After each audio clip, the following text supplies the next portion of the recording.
Good evening, listener. I'm Frederick Bain, the actor who portrays Paul Salt in the hit podcast It's a Good Thing. I'm speaking directly to you tonight as my co-star and business partner, Ricardo Gonzalez, who portrays Paul Goodman, the working-class dolman, has taken sabbatical owing to a lifetime of problematic drinking. His accountant and wife assures me and the network that he will return to the airwaves as fresh as a little pink penis in just 2 weeks. In the meantime, please enjoy this truncated edition of our terrific show.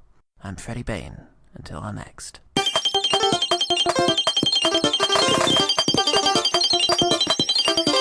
Hello and welcome to The One Quick Thing, a podcast that's been a cult-free for weeks now. I'm Paul Salt. I'm in a hurry. Wrap yourself in bacon and say goodbye to the kids. It's time to dive back into the oven of the kitchen of the Gore House Greats at the bottom of the log. Oh, I love the that scene. place. Oh, what a visceral fucking treat we have for us for today. What a blood-soaked, limb-cleaving, twain-clefting masterpiece of gore. It's 1962's The Devil's Hand. It definitely is. Oh, get all those viscera off me. Can a dream change a man's whole life? Linda Christian is almost too desirable to be real. And Robert Alda, too fascinated to resist her. You must become one of us first. Anything. You must take the oath to Gamba. O great Gamba, highest executioner, supreme devil, god of evil, make your decision. Death is a plaything when you are caught in the devil's hand. And the devil's plaything is devastating. Also known as Witchcraft, The Naked Goddess, Devil's Doll, and Live to Love. I say known as. I say as. Possibly mistaken for. I really like The Naked Goddess 2.5. William J. Hole Jr., that's right, he's not the first Willie Hole in the family, directs a script by Joe Hymes, who later wrote some excellent Clint Eastwood movies, or Cleasty. Yeast Clintwood.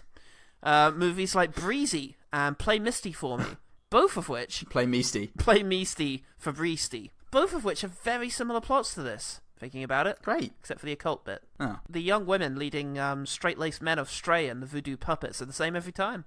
Especially in Play Measty for Me. Play Measty for Feasty. Play Misty for Cleasty. Cleasty Yeasty. Fucking hell.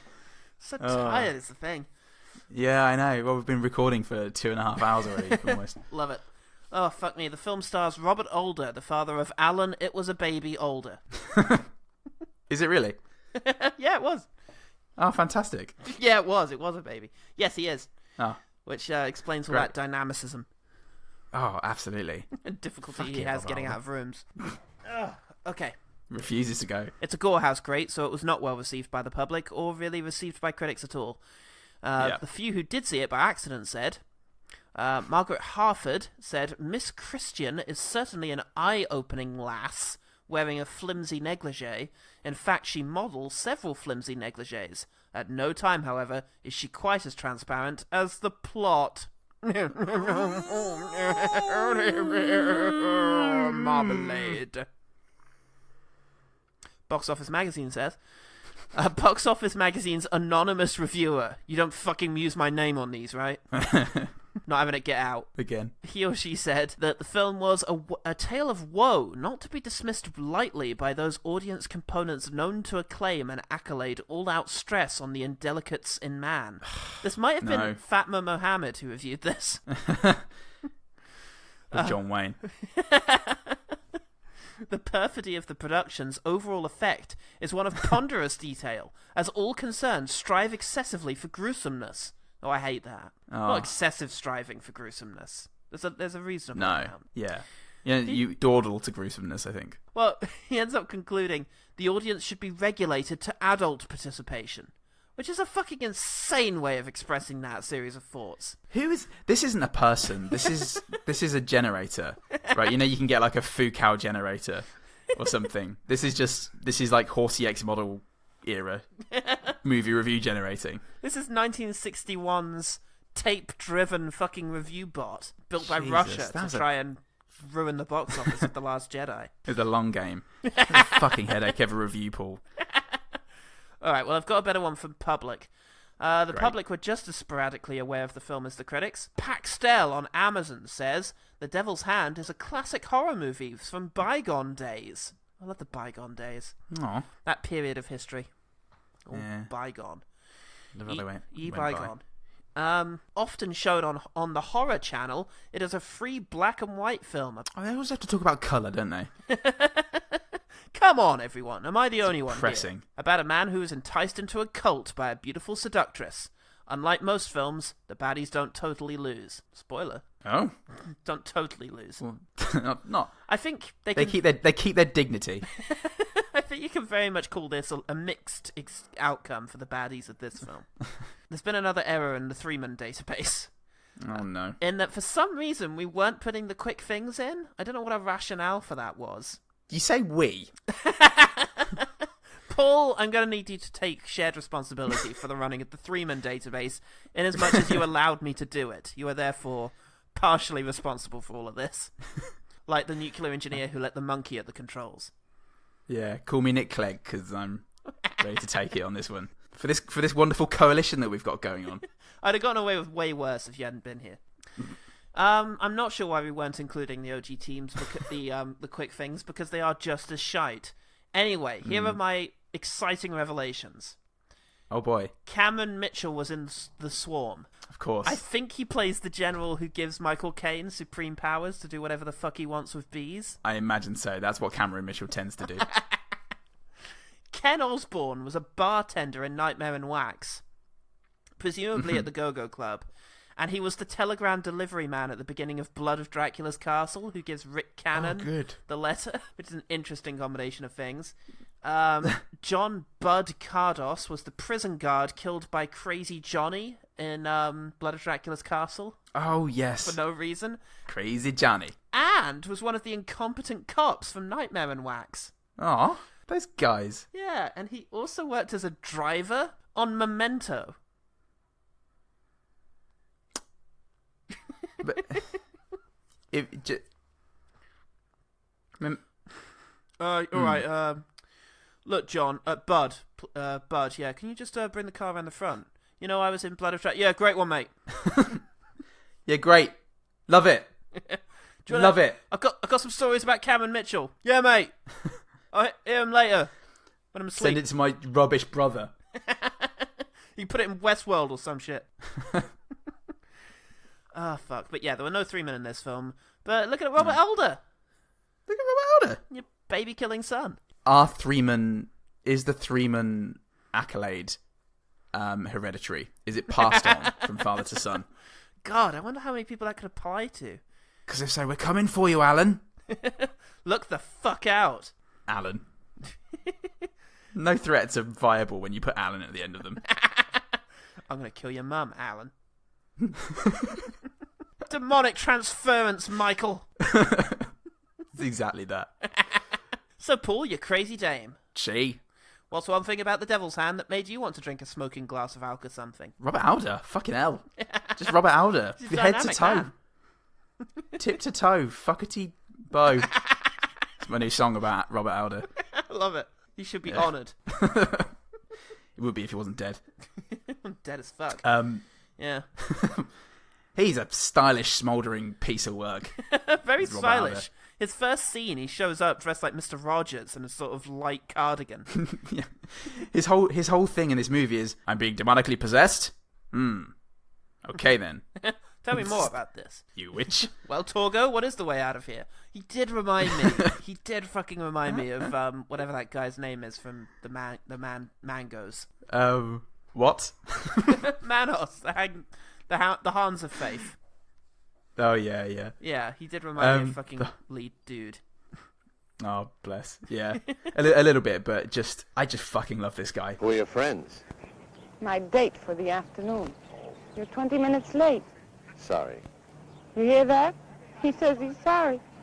You think I should marry a man who's late for his appointment? She's proposing again. Only for the 17th time. You waited all your life for the perfect mate. What's 20 minutes more? You should get over that inferiority complex. So the plot, right? Yeah. Him and some bloody woman, Donna. His swell gal. There is a swell gal and they're a sweet pair. The most wholesome-looking fucking girl I've ever seen in my life. Secretly, she's a bit of a goer, so Robert Alda's all for it. Fuck yeah.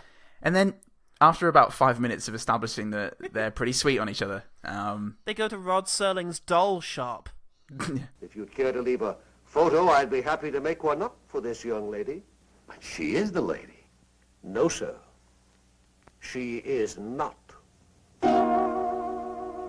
Rod Serling... The natural end to any date. He spends most of his time looking directly at the audience. Rod Serling does. And then reveals that actually, they've got dolls that look remarkably like, first of all, a woman who's been appearing in Robert Alda's dreams, but also a doll that looks exactly like Wholesome Lass. Donna. Yeah, Donna. Yeah. Donna. So they... He calls it. And when they leave, the owner, Rod Serling, then goes downstairs to a sort of weird, creepy, like, cult area.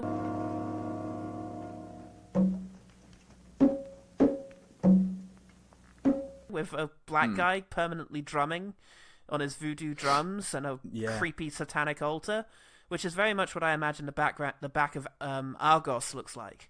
You go behind there to the storeroom. Did you mean a satanic Alda? Well, not yet. Let's not get ahead of ourselves. They've got a voodoo doll of the swell Dal, and they hilariously, publicly, and obviously pin it to a fucking wall. At which point she gets a bit sick. Bit sick in the art. And so she goes to hospital. Yeah. And Robert Alda goes, right, well, I best start macking onto this crazy lady from my dreams. And he's able to track her down and like hands her the creepy doll that was made of her. And she's just like, why do guys keep bringing me these? This looks an awful lot like you, doll. And yeah, she goes, yes, come in. Great. Oh, fuck, this is like Conqueror now. This doll looks like the doll, my doll. Doll of my doll. And she's like, well, English isn't my first language, so this is mightily confusing for me. Please come in. You inexplicable not man. Humphrey Bogart. And she goes, okay, sit down, have a drink. She did what any woman would do when she's got to break some bad news to a man. Fill him full of meat and coffee and wine. And then go, so actually, I've possessed you. And you're now now my fuckboy forever.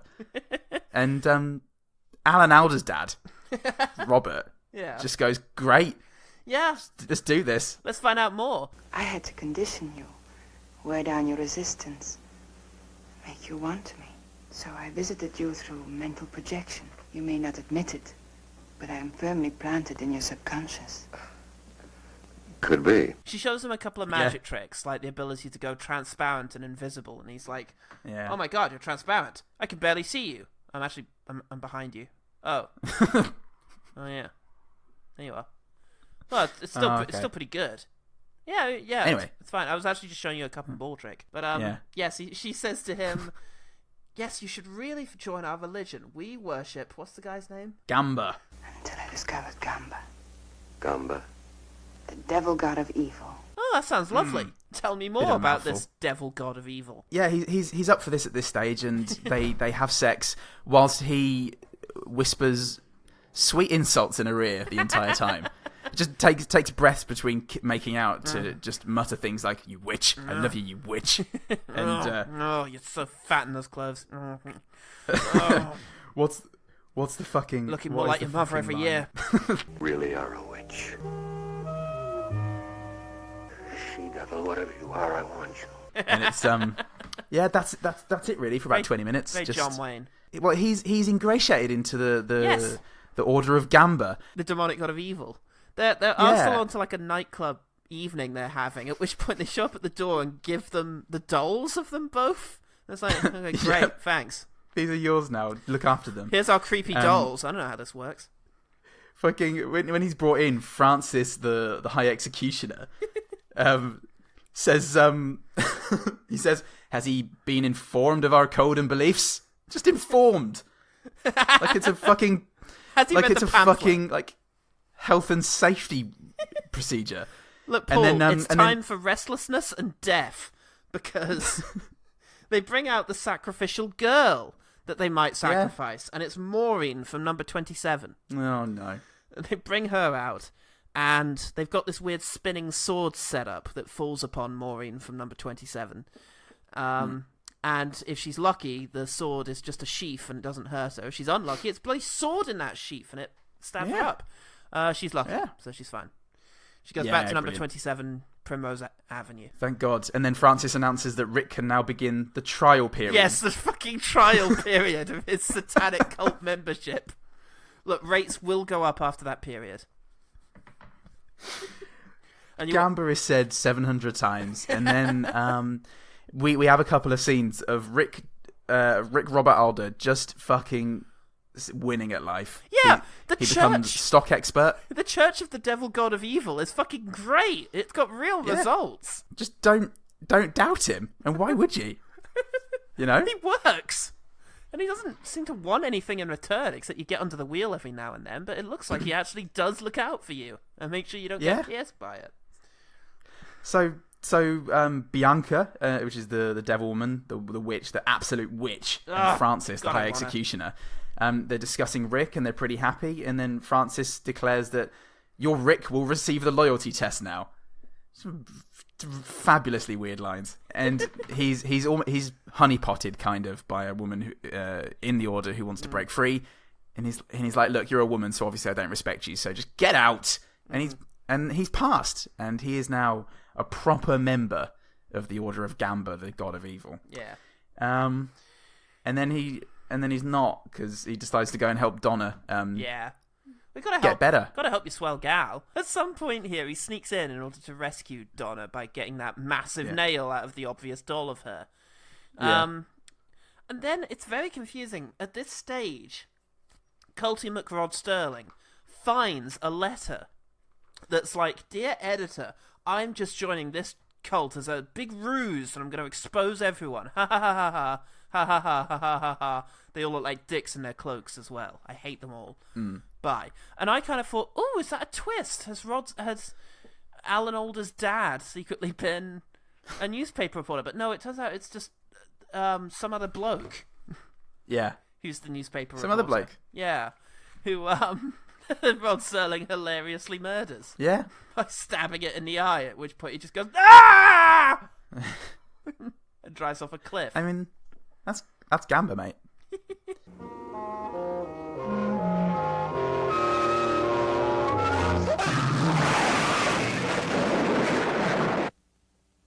And he's it's not enough though. The big boy's big friend falls awkwardly over a cushion. Yeah. Yeah. That's Gamba. Now, that's Gamba at work, mate. You live by the Gamba, you die by the Gamba. Oh, I did my knee. Gamba. Oof. To be fair, whether he tripped over those cushions or not, Francis, the High Executioner, does have his voodoo doll. He does. So he's like, well, I might as well just get comfy on these cushions while I'm eviscerated by a doll. I fucked that up. Can I start it out? No, I'm dead. Yeah, at this point they decide that it actually was Alan Alda's dad who snuck in that night. And I think the fucking Grand Executioner says something like, I really ought to be more careful about who I give keys to. Yes, he does say this. I shall have to exercise greater discretion when passing out keys. Why are you giving out keys to your chamber? Period. To your creepy Argos period. Yeah. Just to let you know, everyone, the next sacrifice is happening on Tuesday. Just let yourselves in. I'll be downstairs, getting the flames going, pottering around. I can't keep coming up the stairs. God, I wrote the note. I really hope these black folk are getting paid for their services. He's got some dancers and drummers just sort of operating in his basement at all times. Do you mean the film or the actual for the film or for? Because could be. Yeah. Worth asking those questions. It could be. And then he is found out for wanting to help Donna not be in hospital forever with a needle in the heart. And they want to test his loyalty once and for all. It's really clumsy voodoo. They put a needle in the heart, and a giant needle just sticks her in the heart, and the doctors are all gathered around the body like, oh, no idea. The size of the Lotto hands from the 90s. Any clues? Any idea? So, voodoo to me. Yeah. So he's then tested. He's brought into the chamber where Francis, the High Executioner, says Gamba 88 more times. Yeah. And now they've dispatched of the traitor Lindell. Which is a wonderful line that also needs to be mentioned. The final test for for your Rick is upon us. He's got to roll the wheel that will the wheel of killing people. Allow Gamba to decide whether or not to sacrifice Donna, his sweet gal, the sweetest gal of all, actually. Yeah. And he goes to, and then he doesn't. He easily beats up everyone. Yeah, and it's time for some and thrilling action.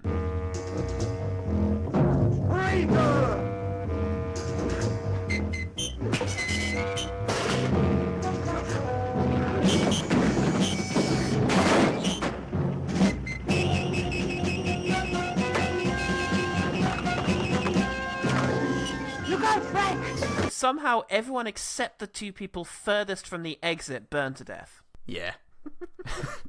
Hilariously and awkwardly, the vampire chick indicates that that's what he thinks. The important thing is that you're safe and free of it. Are you free of it too? Yes, darling, we both are. That's what he thinks. In terms of having gotten away and getting to be Alan Alda's dad. Oh, right, okay. This is an actual real-life origin story for Robert Alda. It's the prequel to MASH, all of this. Oh, fuck me. So, Paul, what did you make of Blood of Dracula's Castle? What was this one called? Devil's Hands. One of them.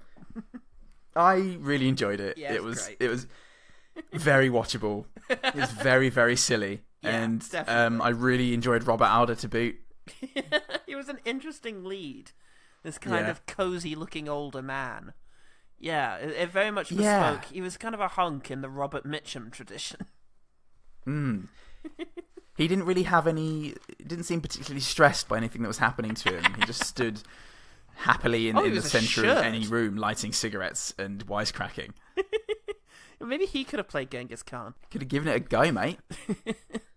Yeah, I think so. I think it's very entertaining. It's very silly. It's got quite an accessible plot. It's quite familiar, but there is a crapness to everything that makes it quite entertaining. Yeah, A small it's full of the lines. Charm. Like it's full of demonic transference, Michael. Yeah. You've got the traitor Lindell and your Rick must pass a loyalty test and just stupid, silly lines. He has been informed of our code of beliefs in the trial period and Yeah, it's Gamba, master of our destiny. We offer this lovely girl. It does feel like a 40-year-old man writing Satanist dialogue.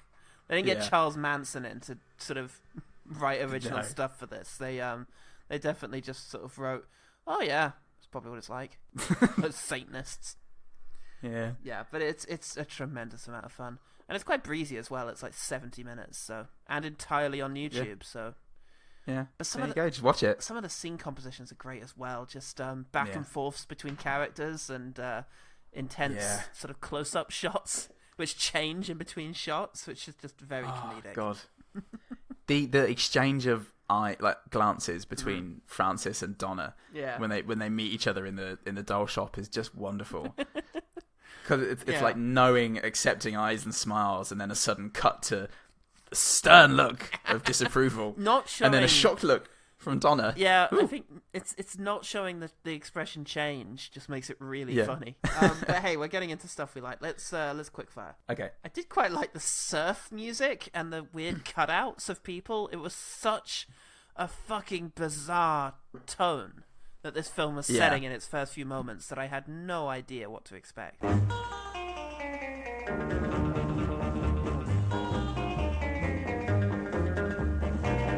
Yeah, the weird rockabilly stuff going on. It's just interesting. It might be the first time they leave the doll shop. They go outside and they're talking about something, and then it just cuts suddenly to Francis, the High Executioner, in sacrificial garb in the Chamber of Fire. And it's just so sudden and such a weird cut with an obvious sound shift. Yeah. It's like he obviously just has it out the back, and that's just just wonderful fucking change. You can see escalation. You see the vacuum cleaner in the corner because he's got nowhere else to store stuff. Yeah. This is the only place. I've got to put it in the cult room with that guy who's always drumming. Oh, speaking of the folk down there, that was a good evil, sexy dance that was going on. That's a very sexy dance. Yeah, take note, fucking Genghis Khan. This is the Conqueror. Yeah. This is how you do a good sexy dance. And the incredibly strange creatures who stopped living and became mixed up zombies. Oh yeah. both of you can learn. It's not just a slight bop. You see, sexy dancing did not get invented in the 70s. I just love these movies, Paul, with lines like, I guess I can't help acting like a woman. And, you know. Oh, bloody women. Golly. You really ought to try not to do that. Can't help it though, mate. Oh, I think she just has these fantastic lines, the actress who plays the vampiric lady. One of which is, If the sword is in the cover, it pierces the heart. Sounds like a million laughs. and the other one being, Have you ever been... My loyalty has been proven. it's just, yeah, it's good stuff. Oh, and whilst we're in the cult thing, I just love the Gamba prayer, which seems to be just waving the hands vaguely in the air and a kind of rubbish wrist Wave them twisting. in the air like you just don't care for Gamba. Only, yeah, not that enthusiastic, just, yeah, Gamba. Yeah. Gamba. When your Rick and Donna are making out in the hospital, I love the nurse who comes in and just goes, "Who prescribed that?" Fuck yeah, nurse. You legend. Yeah, that turns into a whole sassy dialogue exchange. Who prescribed that? Best medicine in the world. Good for whatever ails you. When I think of the time I've wasted on vitamin pills. Ba-ba-da-ba-da-bam. Fuck yeah, good stuff. You get it. You get yours. Nurse. Ariadne Welter as Donna Trent was so fucking wholesome. It made my teeth hurt. I originally wrote down as a nickname for her Nancy Reagan, but she just looks like an amalgamation of all the sweet-faced teens from the horrible slasher films that we've been watching. Yeah. Yeah. One interesting counterpoint to Robert Alda. What kids they shall have. Who holds his martini glass like a fucking ape, by the way. Not pinching it by the stem, he just cups the fucking glass. It's like, I don't care if it gets warm. Robert Alda. Alright, my last one is just the big guy's death. When he's just, he might as well be whistling as he's driving along. Like, Oh, God, yeah. Just stabs the doll in the eye and he's just like, ah! And immediately dies. But it's because then it cuts. Again, it's all about the cuts because he stabs the doll in the eye and then it cuts back to him driving and he screams this amazing scream and the car just fucking flies over the side of a cliff and then midway through the cacophony of a car crashing, it cuts back to the quiet chamber of High Executioner Francis putting the doll in the fire. And then it cuts back to the car, which immediately bursts into flames. It's fucking amazing. And again, it's that fucking, what's his name, the god? Gamba. It's the immediacy of Gamba's vengeance. He's so efficient. That's not going to subtly manifest as a heart condition that gradually kills him. No, it's just going to murder him immediately. Yeah. Gamba doesn't fuck around. Gamba don't fuck around, boy. So when Rick is putting the doll back without the pin in it, and he's trying to balance it on its stand, it slips, and he does a really rubbish, like to try and which turns out, right it. Which turned out to be part of the film, as he then has to go get sellotape to prop it up. That's so interesting. They wrote that into the film. I guess it was building tension, I know. But it just looked like a dad fucking up his kid's toy display. We all had those, right, when we were kids? Absolutely. Glass My display life is built on those. and not to play with, Billy. That's why I'm swallowing the key. Love my dad.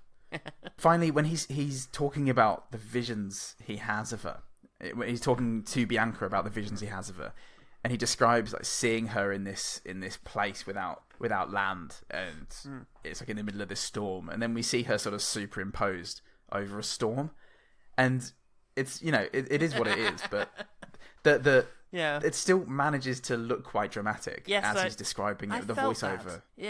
Yeah. I love that surprise voiceover as well. You didn't think you were going to get one of these, did you? Well, here not in this film. Great. That was the Devil's Hand.